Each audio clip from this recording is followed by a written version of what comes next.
Call this meeting of the Salem City Council for December 3rd to order. If the recorder please call the roll. Councilor Kaiser? Councilor Anderson? Likewise. Councilor Nanke? Here. Councilor McCoid? Here. Councilor Ossick is absent. Councilor Hoy is absent, and in his place is guest Councilor Meyer. Here. Councilor Cook? Here. Councilor Lewis? Here. And Mayor Bennett. Here, thank you. Please join me in the Pledge of Allegiance. I pledge Allegiance to the flag of the United States of America and to the republic for which it stands, one nation, under God, indivisible, with liberty and justice for all.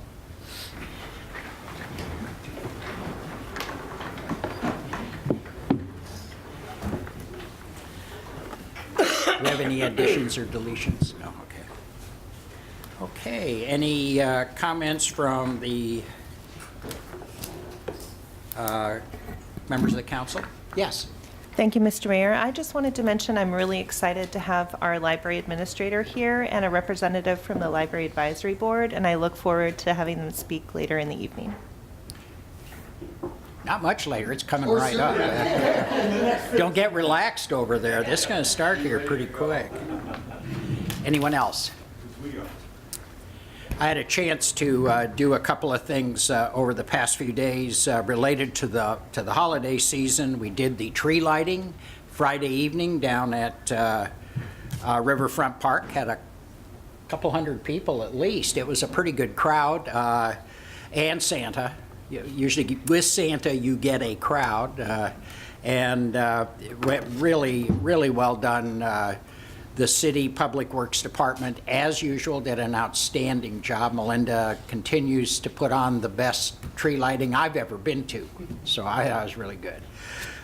Then I had an opportunity to kick off the Hunger Slam for the WCWC, which is the West Coast Wrestling group, down at Scottish Rite Temple on Saturday.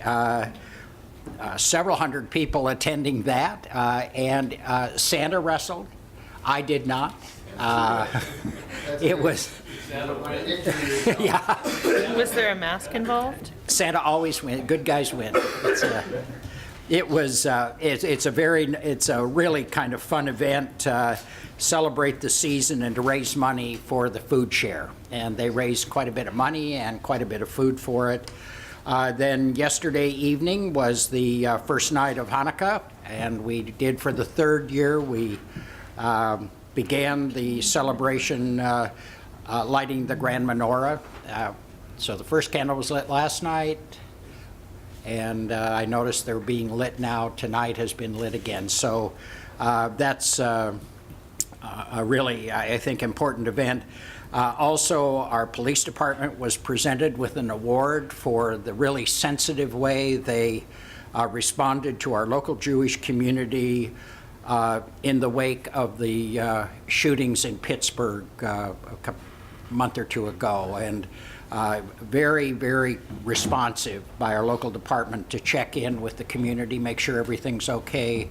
And they were honored last night. And the fire department turned out to brought out the ladder truck and threw the gold coins into the crowd. It was really, it was a really great event. So a lot of fun. So the holiday is really underway. I hope you're all going to be ringing the bells this year for Salvation Army. That'll be really underway beginning this week.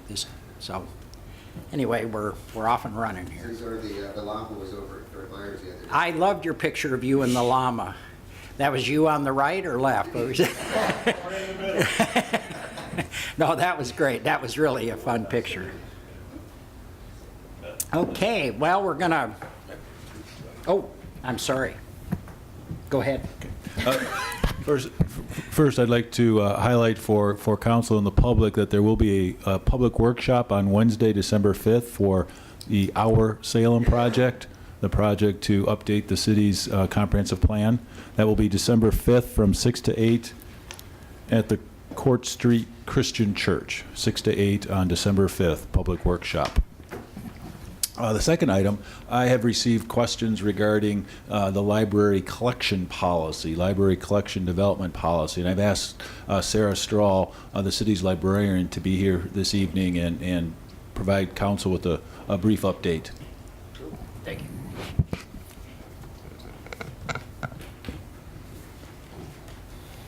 Thank you, Steve, and members of council, Mayor Bennett. So I am here just to really talk about the incredibly important good work that we are doing to try and shape the library's collection to the community. We are trying to make a collection that actually reflects and is dynamic and adaptive to the community that the library serves. We have with us tonight, and I'm very excited about this, Louise Newswanger is a library advisory board member and has been for 2 years. She's been through, I actually came in at the tail end of the collection development policy work that they were doing, and so she can tell you more about what that looked like and the discussions that the library advisory board had. But this is the first time that the library has had a lab-vetted collection policy and not a collection practice, because collection practices can be are great, and I'm glad that we had collection practices and this work has happened all along, but to have a really consistently applied and constantly curated collection to meet the community's needs is what we're aiming for here, to have the best possible collection for the citizens in Salem. That's what we're looking for. And we have put a FAQ on the library or on the city's website. So please check that out, and we'll be sharing that on social media soon. It answers a lot of the questions about what this really looks like. And I have copies here if anybody would like to see one. I also have copies of gross books if you would like to see what that looks like. Yeah. Yes, Councilor. Thank you, and thank you for coming down, Sarah. Yeah. I presume you're aware of the stuff that's floating around in the blogosphere about I am. this. So, Yeah. and I presume that what you've just published will address all those things? I believe it addresses all of the questions Okay, that are perfect. asked. Yeah. Perfect. Yeah. And have you engaged with any of the people who are talking about these things? I guess I should say the other way. Have they engaged with you? I have responded to people who have asked questions of the library. I spent about 35 minutes on the phone with a gentleman today discussing what a Perfect. collection development policy Thank is. you very much. I'm happy to do that. Yeah. Yeah. Yes, Sally. Councilor. Oh, sorry, I guess you get to say it, Chuck. Sorry.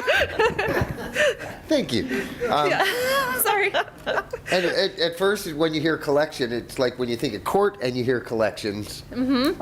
That's different. Right. Because we've had issues with Yes. penalties associated with not returning Yeah. your books on time and what have you as well. But you're talking about the We're talking actual about- collection of materials that we provide to the community, Right. not Yes. fines and Right. what have you from Yes, yeah, we're talking about the actual materials that the library provides. And we're here to connect people to resources, and we have a variety of different ways to do that. We have interlibrary loan, we have digital collections, we have our materials collections, and we're a part of CCRLS and and we do resource sharing with that group. Yeah, because there's a lot of things that people don't realize outside of our Yeah, local system that they have access to as well. right, right. Councilor Cook. Thank you. I do appreciate you coming down tonight. I know in the statement that was published, we talk about adding the approximately 33,000 new physical items each year. And I know with digital resources being available, there's always that question, what about physical materials and the stewardship of those physical materials, Right. because they really do have a value. Right. And I know our community values the library because we passed that bond Right. very recently. Are you going to be coming back to us and letting us know or giving updates? Will the board be doing that as far as the scope of the physical collection and how this process works? I understand reviewing things. A book may be pulled down to review and then it may go back up, or? Yeah, so there's basically 3 different things that we really do. We review for content, and we want to make sure that we're providing the most up-to-date content so that when you're looking at a book on immigration, you're looking at current immigration policy and not immigration policy from 2003. We're also looking at so of course we're going to replace those kinds of books, right? We want to make sure that that gets to you. We're also looking for things like this and want to make sure that we're getting those books replaced in the collection as well. Yeah. Sorry, you're holding up a board book Oh. for people that maybe are just listening, a board Yes. book maybe for an early reader. Yes. And I know, being an avid Storytime user, we do not have a lot of board books. Right. So as far as the content and replaceability, if there's, 15 of the same board book and one of them has drawings, are we just getting rid of the one? How does that Well, translate? we would look to replace it if it's a popular one, right? Like we wouldn't want, this is an example of something that we would probably replace if at all possible. Because we do have a small collection and we want to make sure that we're actually replacing the things that people are looking for. So yeah, that would be my answer to that. Yeah. Thank you. You're welcome. Councilor Kaiser? Thank you. I just wanted to see the gross book. What's Oh. the gross book? What Oh, I makes have it a gross? whole bag full of them if you would like to see. I have bird books from 1990 that are falling apart and full of tape. I have books that are coming out from their covers. Books don't last forever, and people do a lot of weird things with them when they have them in their homes. Eat over them, drink coffee over them, and we want to make sure that we're taking care of that and getting those items replaced for you. Thanks. I think that's an important point, is that some of this part of the policy is looking at materials that are simply, they're done. And to my knowledge, we have never done that before. We've never done a comprehensive look for the condition of books in our collection. Yes. Thank you. Just an additional question as far as replacement and budget is concerned, because I know the value and stewardship of the physical collection is something that I know people in my ward have really questioned and have big concerns about. So do we have the budget to replace the things that are, will you pull it and then say it'll be replaced in 10 years? Or are things that are still current and meet the collection standard being replaced? And what's the time frame on that? So yeah, things that are still current and being replaced. It depends on our vendors and how fast they can get the books to us and how fast we can get them processed. And we are. My understanding is that the staff who are leading this and are working on this have said that we will find the money to replace things that we have deemed that the community wants and needs. Yeah. Was the reference desk closed? Yes, it's not closed. Let me rephrase that. Thank you. The Ask Here desk was removed because what I was seeing and what has been talked about for 12 years at the library is that people go to the checkout desk and wait in line for 10 minutes and then are told that their question can't be answered at that checkout desk. They need to go 10 feet away and stand in line at the Ask Here desk. And so we were like, okay, if we've been talking about this for 12 years now, maybe it's time to actually do something about that and have all of those services happen at one service point instead of sending people back and forth between 2 places where you can see each other from that. So all of that service has just migrated to the checkout desk or to that big desk when you walk in. Is signage Yeah. clear that your reference, And we're working on, we have moved the signage over and we are working on getting more signage around that. Yeah. okay, any further questions? Oh, sorry, Danielle. I value our library, and I found some fantastic texts there. Some of them a little old, and I appreciate that they're still there. What is the process for community members, library users, to request materials that aren't in the collection? How does the community say, we want this in the collection? We have a purchase suggestion form on our website, and please feel free to use that purchase suggestion form. Yeah. Thank you. Thank you. So with all these changes, and especially we can talk about something for a long time and then we go through, I just want to make sure that the communication with the public and inside the library is in a clear way so that everyone understands what's happening and what to expect. Sometimes if you know you're going to have to get a shot before you go to the doctor, Right. it's easier. Right. And sometimes, it's not. But And And I will say, you know, we had talked about it we had the lab meetings, which are public meetings. We had put things in the city librarian's report, and we will definitely be really thinking as we do things in the future as to how to best communicate that to everyone. So, yeah. Yes, Councilor. We've already gone past our thought was when we noticing might we're right end on this your building. time. Yeah. I must confess that I haven't been following this very much because I've been following some other things that have been happening in the city lately.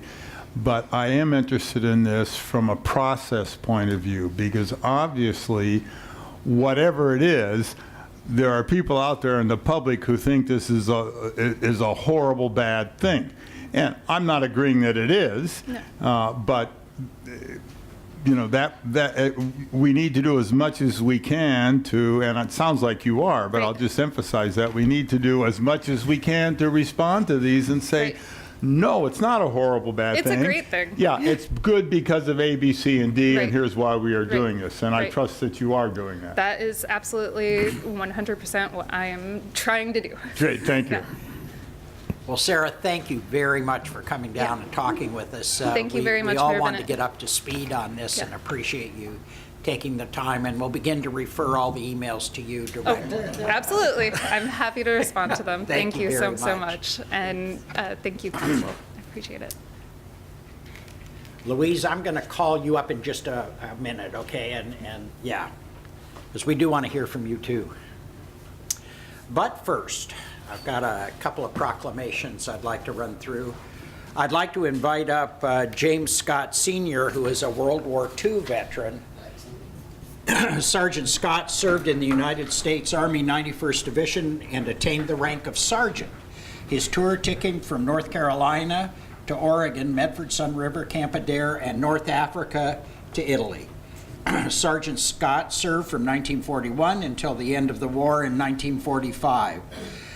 They're bringing, he brought a shadow box I really recommend, if you have a moment, to go take a look at, that shows some details of his service. As you all probably know, it's increasingly difficult to have veterans of World War II here, particularly for our commemoration of Pearl Harbor Day. So Sergeant Scott is with us. Center 50 Plus Maryland made contact and assisted in Sergeant Scott being here, and his sons are here also escorting him. So really appreciate you doing this. And if I may, I'll go ahead and read this proclamation. And here's a copy for you, Sergeant, and then I'll let you, oops, probably like to see it right side up. It's a trick we all play on people. Whereas December 7th, 1941 marks a somber day in United States history, and whereas we remember the more than 2,400 Americans who lost their lives on that day, including 1,102 sailors permanently entombed in the USS Arizona.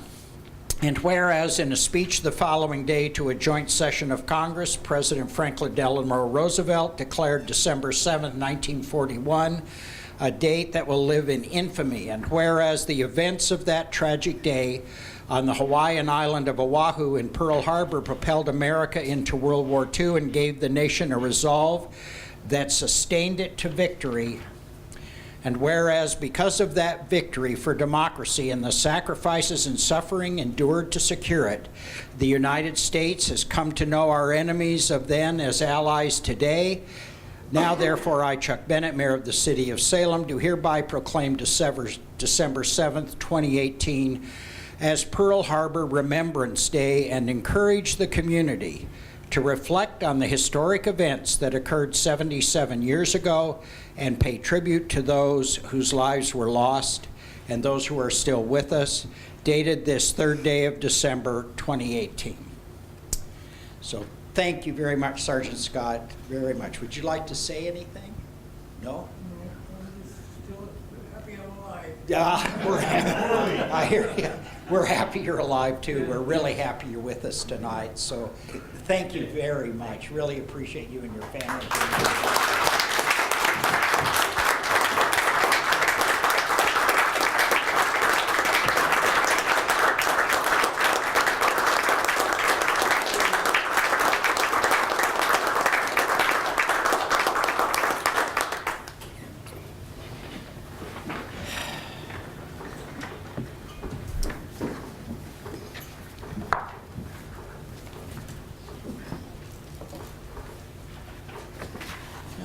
Okay.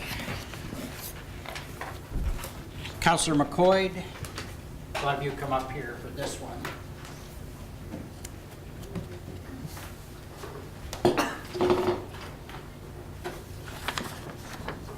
Whereas the city of Salem relies on the active participation of its volunteers, particularly those who are elected to serve as city councilors, and whereas since January 2015, one such councilor, Steve McCoid, has fulfilled his role as an engaged and informed official on behalf of his constituents in Ward 4 with great integrity, and whereas Councilor McCoid has served tirelessly for countless hours on numerous city committees, including the Boards and Commissions Appointment Committee, Council Rules Committee, Legislative Committee, City Manager's Performance Review Committee, Police Facility Siting Council Committee, City Council Transit Committee, Travel Salem, and Water Wastewater Task Force.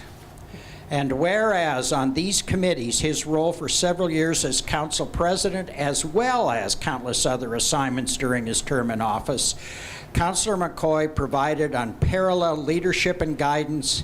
His keen wit, wisdom, and joyous sense of humor have been an invaluable resource to me and to the City Council, as well as the community. Whereas Councilor McCoy's efforts to review, create, and/or amend policies during his time in public office have been made in the true spirit of improving the quality of life of all of Salem residents. Now, therefore, I, Chuck Bennett, Mayor of the City of Salem, do hereby proclaim December 3rd, 2018 as Steve McCoid Day, as a way for the City of Salem to express its deep gratitude for the dedication of Councilor McCoid to our city. And with that, too, I mean, this is really, believe me, as mayor, and it's a personal thing to be seeing Councilor McCoid leaving. He's such a tremendous asset to our group, and we just wish him nothing but the best, and we'll find work for him. Keep that in mind. Any committee any of you are on, McCoid will, as you can tell, McCoid will always agree to serve. But to make sure he knows how much we think of him, we'd like to give you a key to the city. Wow. You just have to figure out which lock. Yeah, we're not going to tell you which lock it opens, but we really appreciate it, and thank you very much.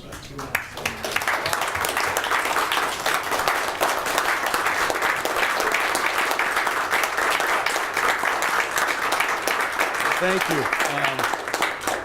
He snuck this one in on me. There was only 2 on the agenda. There wasn't 3. And you know, if I'd have known it was, today's December 3rd, right? Yeah. If I'd have known that, I'd been celebrating all day, knowing it was my day. 5 hours, 37 minutes. Yeah, I'm gonna have to go crack a bottle of wine when I get home here and celebrate for a while. But you know, this has been a joy for me and an honor. It's not too many people, you know, in the city ever get to say they represent 20,000 people in their ward. And so to do so, for me, was an honor. I took it seriously. I tried to be a moderate and listen to all sides. And as you can see on the committees I worked in, I tried to do that and listen to all sides and incorporate something that came out that worked right. It worked for the city and worked for the people. And maybe neither side was totally happy, but we got something in the middle that worked, and we moved forward. But it's been an intellectual challenge and stimulus for me. I retired, and I told the mayor here, well, you know, let's go. Give me something to do here. And boy, did he! I shouldn't have said that, because he quickly figured out I don't say no a lot. So, but I've enjoyed every minute of it. To the city staff, I would say thank you so much for the service you provide for us every day. One of the things I was really pleasantly surprised, I guess, was not only the quality. I expected that, the quality of the people here that run the city's various departments, but also how they are focused on giving quality service and top-notch service to the people every day. And you don't think that it's something that's impressed me every day that I've worked with them. Answers are prompt. You can tell they want to do the right thing, and that's not only the leaders, it's everybody in the city, all the employees. At your service is a good motto for this city, because that's what they do every day, and they do it to the best of their ability. So thank you. It's been a pleasure. It's something I won't ever forget. It's It's been great.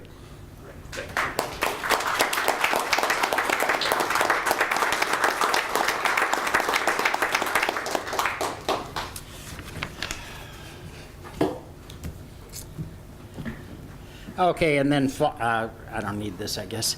And then finally, proclamation on the general election results from November 6, 2018. Whereas a general election was held on the 6th day of November 2018, at which candidates for certain offices were voted upon, and whereas the results of the election have been recorded in the minute record of the council, now therefore I, Chuck Bennett, Mayor of the City of Salem, Oregon, proclaim and declare that at said election, Chuck Bennett was duly elected mayor, Tom Anderson was duly elected councilor, Ward 2, Jacqueline Leung was duly elected councilor, Ward 4, Chris Hoy was duly elected councilor, Ward 6, Jim Lewis was duly elected councilor, Ward 8, Jay Nakin was duly elected municipal court judge. Signed at Salem, Oregon, this 3rd day of December 2018, Chuck Bennett, Mayor. Congratulations to all of you. Okay, we'll move on.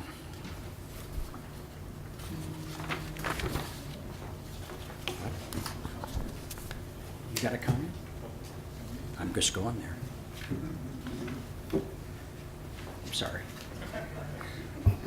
Wow. You get an awful lot of assistance here. It's at your service, the city attorney. Just joking. Mark Wigg, you're up for 6C. You have 3 minutes. At 2 minutes, the amber light goes on. At 3 minutes, I ask you to stop talking, and you will. Promise. I promise. Okay, thank you. Thank you. Mark Wigg, 1950 Saginaw Street South. And I'm here just to say I think it's a good thing that you're acquiring that land at the corner of Battle Creek and Reed Road.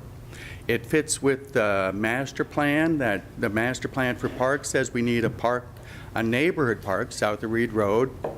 This is a nice one. The master plan for transportation says we need a multi-use path parallel to Reed Road, and this park would allow that at least part of the way. Coming over here, I was thinking, gee, I should dare them to ride a bike down Reed Road, but I like you people way too much. I like you too much. It is too scary. So the request I have is, please have staff look into expanding the boundary of Fairview Urban Renewal Area, which has $1.7 million waiting to be spent, project not identified. Finish the multi-use path now, and you have the population center then has a nice way to get in to the employment center at Fairview. And you're not going to build the Fairview, the Reed Road out to full capacity anytime soon.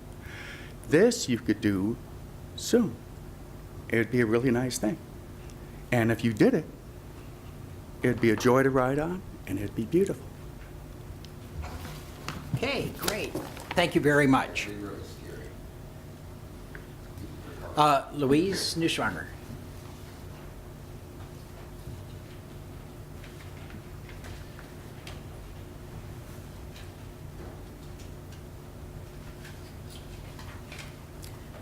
Thank you very much. I'd just like to say, I represent the Library Advisory Board, and we invite the public to come to any of our meetings, which happen on the second Wednesday of the month and held in the library. So if you have people in your constituency that are concerned, and you might suggest they come to the Library Advisory Board. But the Library Advisory Board wanted to make a statement in support of the library staff and the library collection development policy. While the library had a collection practice of how to develop and keep the collection current, it wasn't until recently that they developed a library collection development policy. The library administration presented the ideas of the policy and the goals of the library while implementing the policy, to the Library Advisory Board on multiple occasions. So we had questions, and we were able to dialogue and hear what the library staff was doing. There was discussion about the policy and what it means and what would happen if it were implemented by the board. The board voted unanimously for approval of the policy after these discussions, and questions were answered by the library administration. The board believed at that time, and still believes, that this is the right direction for the library to take in its goal of being the best library for Salem, Oregon. The board believes the library administration continues to implement and practice ways to make the library the best library possible for Salem, Oregon. The board believes this policy will continue to help the library administration do their job so that the library continues to be as great as it is in this community. Thank you. Thank you very much for coming down. Do anyone have any questions? Great, thank you. Really appreciate it. Mark Weisgrim?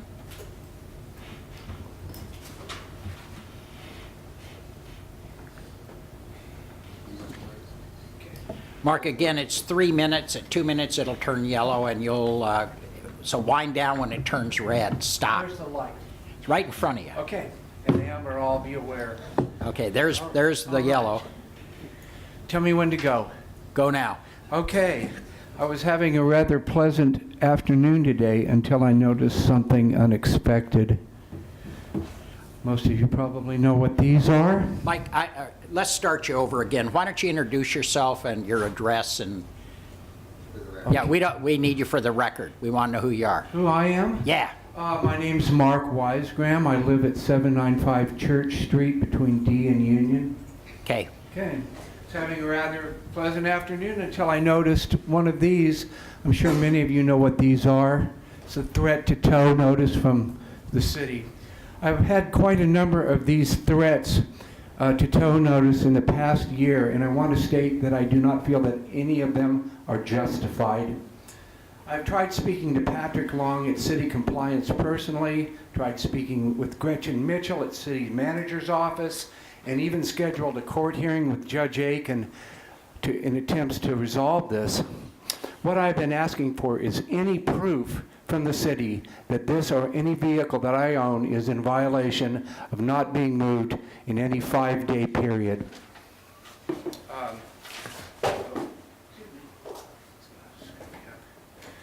In August 2017, my vehicle was towed, and it was determined by the court that the tow was not justified, and the city had to pay the cost. A second issue I'd like to address is that the challenges of living near the Hope Center between Church Street between Union and D Street.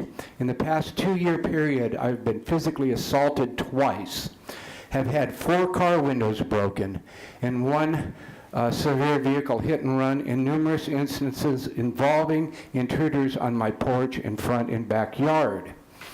I've tried speaking to Paul Logan, director at Northwest Human Services, as well as persons in the administrative offices located on Center Street for Northwest Human Services. In all cases, I have been told to contact police, but this isn't always an effective solution. I will refer to a discussion I had with Officer Andrew Connolly, who took the case regarding my second physical assault, which required 5 stitches underneath my eye. We discussed the very real possibility of retaliation if the word got out on Church Street that I am a snitch. In other words, reporting these incidents to police is not always the best solution. For a minute. Since that incident, I've had a car stolen and a windshield smashed on a motorhome parked in my driveway. It continues to amaze me that the administration at Northwest Human Services does not seem to be aware of the degree that it has been inviting criminals into the Church Street area. Though there are some rather nice people among the Hope participants, there are also those that are highly drug and alcohol dependent. And with that comes a rather substantial criminal element, which I have unfortunately had to experience over and over again. And I did call my representative about this, and I got no reply. Any questions? All right, thank you very much. Greg Wasson.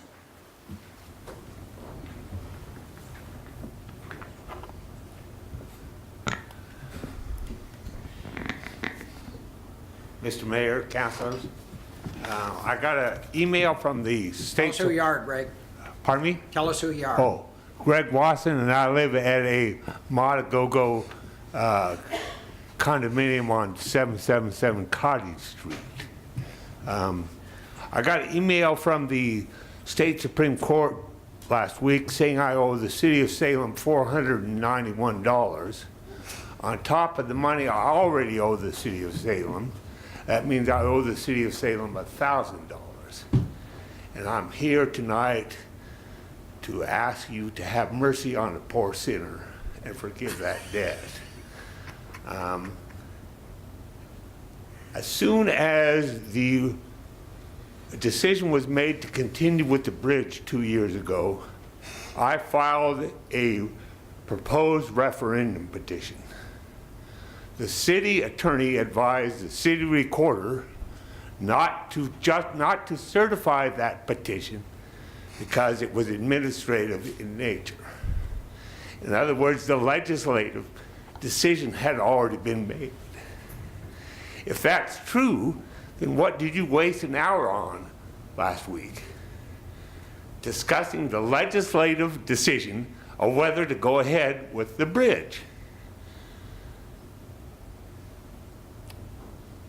When I proposed that referendum, I was acting in a legislative capacity, just like any one of you do when you propose an ordinance.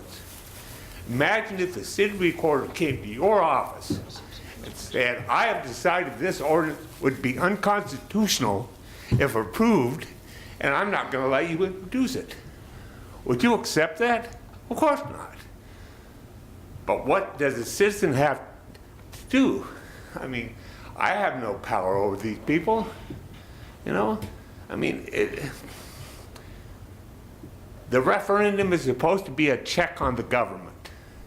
How effective is a check on the government if I have to ask the government for the right to pass that petition? I'm sure you remember when there was the big push to develop the riverfront park. We stopped that with an initiative. If the city recorder had had the ability to stop that initiative before it ever started, you would have had that thing built before the people of Salem said, we don't want to pay for it. I just, for most people, $1,000 would be an inconvenience, maybe a major inconvenience. But to paraphrase Senator Courtney, I am certified poor. And $1,000 is a large percentage of my annual income. Thank you, Greg. Did anyone have any questions?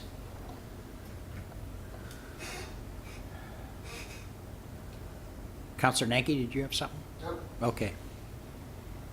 Okay, thank you very much. That's all the folks I have signed up. Okay, we'll just move ahead then to the consent calendar. I move approval of this consent calendar. Second. We have 2 items on the consent calendar, the minutes of the November 19th City Council work session. And under action items, we have one that will authorize the city manager to amend the intergovernmental agreement between the City of Salem and Orchard Heights Water Association and extend the term of the agreement to June 30th, 2023. Okay, any discussion? All those in favor say aye. Aye. All opposed? Motion passes.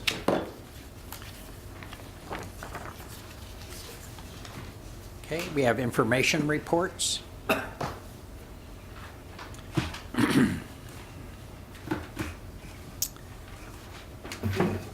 Okay. You were very informative. And you're all informed? Okay, we have no other business. Council's adjourned.